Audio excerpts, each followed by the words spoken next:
ಖಂಡಿತವಾಗ್ಲೂ ಎಲ್ಲರಿಗೂ ಕೂಡ ನನ್ನ ಅಭಿನಂದನೆಗಳನ್ನು ತಿಳಿಸ್ತೀನಿ. ಈ ಸಾಧನೆ ಅನ್ನೋದು ಯಾವುದೇ ಕ್ಷೇತ್ರದಲ್ಲಿ ಮಾಡಿ, ಇಂಥದೇ ಕ್ಷೇತ್ರ ಅಂತ ಇಲ್ಲ, ಅವರಲ್ಲಿ ಇರೋವಂಥ ಒಂದು ಪ್ರತಿಭೆ, ಅವರ ಒಂದು ವಿದ್ಯೆ, ಅವರಿಗೆ ಸಿಕ್ಕ ಒಂದು ಅವಕಾಶಗಳು, ಈ ಅವಕಾಶಗಳಲ್ಲಿನೇ ಅವರು ಸಾಧನೆ ಮಾಡೋಕ್ಕೆ ಇತ್ತೀಚಿನ ದಿನಗಳಲ್ಲಿ ಹಲವಾರು ರೀತಿಯ ಒಂದು ಅವಕಾಶಗಳಿವೆ. ಅದನ್ನು ಗುರುತಿಸಿಕೊಂಡು ಪ್ರತಿಯೊಂದು ಸ್ತ್ರೀಯು ಅವಳಲ್ಲಿರೋ ಒಂದು ಶಕ್ತಿನ ಗುರುತಿಸಿ ಮುಂದೆ ಬರೋದಕ್ಕೆ ಪ್ರಯತ್ನ ಮಾಡಬೇಕು. ಯಾರ ಮೇಲೂ ಕೂಡ ಅವಲಂಬಿತಳಾಗದೆ ನಮಗೆ ಅವ್ರ ಅವಕಾಶ ಕೊಡಲಿಲ್ಲ, ಇವ್ರ ಅವಕಾಶ ಕೊಡಲಿಲ್ಲ, ನನಗೆ ಚಾನ್ಸ್ ಸಿಗಲಿಲ್ಲ, ಆ ರೀತಿ ಒಂದು ವಿಶ್ವಾಸನ ಕುಗ್ಗಿಸ್ಕೊಳ್ಳದೆ ಅವರಲ್ಲಿರೋ ಸಾಧನೆ ಮಾಡಿ ಮುಂದೆ ಬರೆಯೋದಕ್ಕೆ ಪ್ರತಿಯೊಬ್ಬರು ಸ್ತ್ರೀಗೂ ಸಾಧ್ಯ ಇದೆ. ಅದನ್ನು ಅವಳು ಮಾಡಬೇಕಲ್ಲ. ಒಂದು ಸ್ತ್ರೀ ಸಬಲತೆ ಅಂತ ಹೇಳಿದಾಗ ಹಲವಾರು ವಿಷಯಗಳು ಕೂಡ ಇದರೊಳಗೆ ಒಳಗೊಂಡಿರುತ್ತೆ.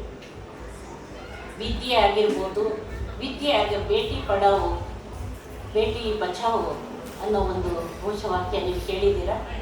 ಇದ್ರ ಜೊತೆಗೆ ಬೇಟ ಸಮಜಾವೋ, ಯಾಕಂದರೆ ಇದು ಗಂಡು ಮಕ್ಕಳಿಗೂ ವಿಷಯಗಳನ್ನು ಎಲ್ಲ ತಿಳಿಸ್ಕೊಡ್ಬೇಕು, ಹೆಣ್ಣು ಮಕ್ಕಳಿಗೂ ಕೂಡ ತಿಳಿಸ್ಕೊಡ್ಬೇಕು.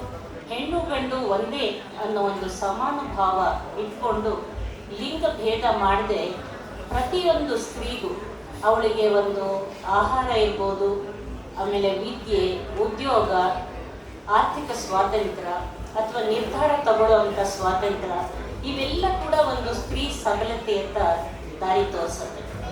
ಆದ್ದರಿಂದ ಆ ಸ್ತ್ರೀಗೆ ಮೊದಲು ಹುಟ್ಟೋ ಹಕ್ಕನ್ನು ಕೊಡಿ. ನೀವೆಲ್ಲ ತಿಳ್ಕೊಂಡಿರೋ ಹಾಗೆ ಎಷ್ಟೊಂದು ಕಡೆ ನನಗೆ ಹೆಣ್ಮಕ್ಳು ಬೇಡ, ಹೆಣ್ಣು ಮಕ್ಕಳಲ್ಲಿರುವಂಥ ಕೀಳು ಭಾವನೆ, ಅದನ್ನು ಹೆಣ್ಣು ಮಗು ಅಂತ ಸ್ಕ್ಯಾನಿಂಗಲ್ಲಿ ಮೊದಲೇ ತಿಳಿದುಕೊಂಡು ಅದನ್ನು ಅಬಾರ್ಷನ್, ಗರ್ಭಪಾತ ಮಾಡಿಸ್ಕೊಳ್ಳುವಂಥದ್ದು.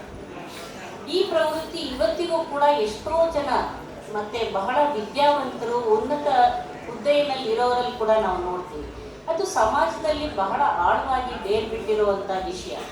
ಅದು ಎಲ್ಲ ಒಂದು ಕಡೆ ಆಸೆ ಇರೋದು ತಪ್ಪಲ್ಲ, ಆದರೆ ನಾವು ಹೆಣ್ಣಾಗಲಿ ಗಂಡಾಗಲಿ ಒಂದೇ ರೀತಿ ನಾವು ಸ್ವಾಗತಿಸ್ತೀವಿ, ಎಲ್ರಿಗೂ ಸಮಾನ ಅವಕಾಶ ಕೊಡ್ತೀವಿ ಅನ್ನೋ ಭಾವನೆ ಪ್ರತಿಯೊಬ್ಬರಲ್ಲೂ ಮೂಡಬೇಕು.